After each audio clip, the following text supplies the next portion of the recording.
Bonjour les cinquièmes, nous allons travailler encore sur un tout petit détail sur la mission de l'Église. Nous allons essayer de voir finalement comment l'Église maîtrise le temps.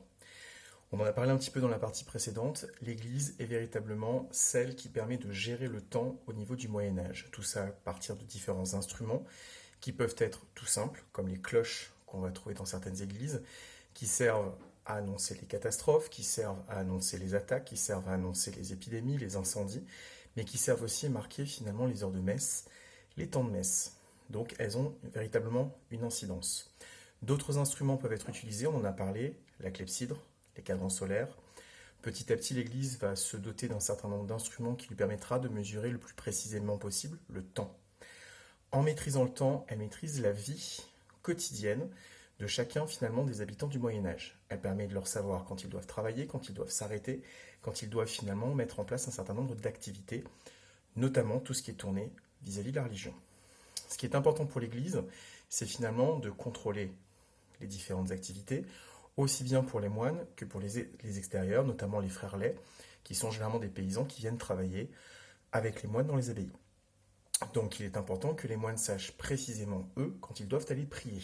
Il y a des différentes messes au cours de la journée, mais aussi au cours de la nuit. Et ça a une incidence, ce qui fait qu'il est important pour l'Église de savoir gérer cet espace-temps. Ça a pu donner un petit peu finalement des choses que vous connaissez, la fameuse comptine de Frère Jacques que vous avez dû apprendre quand vous étiez petit, même s'il est du XVIIe siècle. Elle rappelle finalement que les religieux ont une vie qui est totalement gérée par les horaires de messe et par les horaires finalement liturgiques. Les gens du commun, les laïcs, eux aussi sont largement influencés par tout ce que peut faire l'Église. C'est normal, eux aussi vivent en fonction des heures où ils peuvent travailler, qui sont annoncées par la cloche, les heures où ça se termine, de la même manière.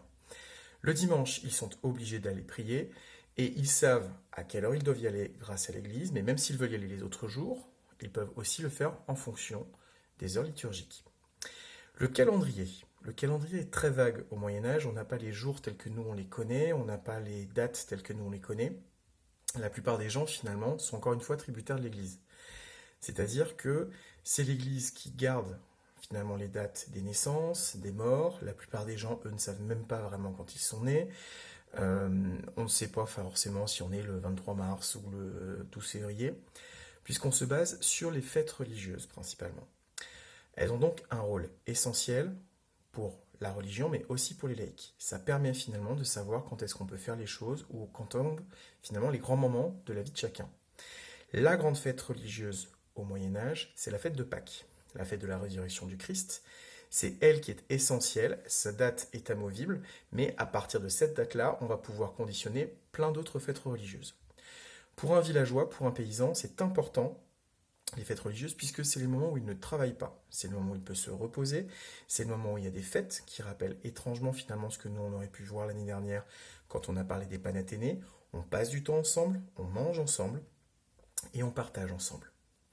Certaines fêtes ont un rôle qui est relativement important.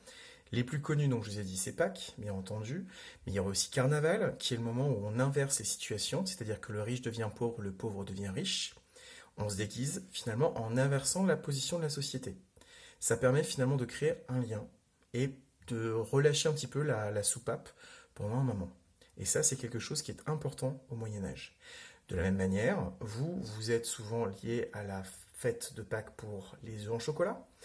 Et ça a une tradition qui vient du Moyen Âge. Alors qui est un petit peu étrange par rapport à ce que nous on pourrait penser, mais qui est pourtant très importante pour cette époque. C'est-à-dire qu'on s'offre des œufs, tout simplement.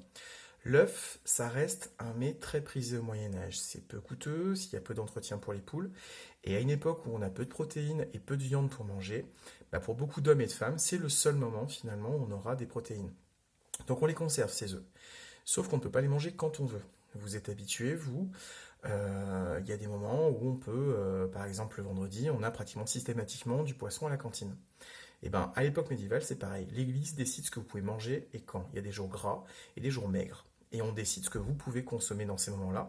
Et il y a énormément de jours où on ne peut pas consommer d'eux. Donc on doit les conserver d'une manière ou d'une autre.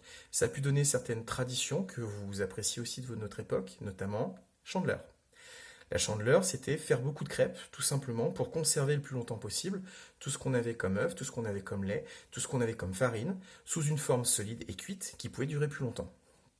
Donc ça permettait finalement au plus grand nombre de conserver de la nourriture à une époque où, je vous rappelle, ça reste quand même quelque chose de relativement rare. Les fêtes religieuses sont donc essentielles pour tous les habitants du Moyen Âge et elles conditionnent en partie aussi finalement leurs habitudes alimentaires, leur façon de vivre.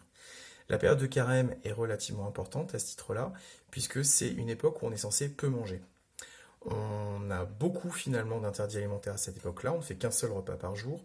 Seules les personnes les plus fragiles, seuls finalement ceux qui travaillent beaucoup, ont la possibilité de faire un deuxième repas et d'intégrer un petit peu de laitage. C'est pas sans rappeler finalement un certain nombre de choses que nous on aurait pu voir, notamment quand on a parlé de Ramadan et des interdits alimentaires. Donc la religion conditionne beaucoup.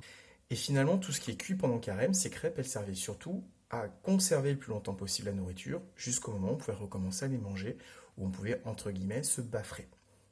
Donc toutes les fêtes religieuses permettent d'avoir le calendrier, et on fixe par rapport à ces fêtes religieuses aussi les moments où on peut faire les activités paysannes.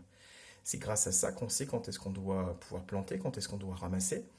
Donc, elles ont véritablement une importance.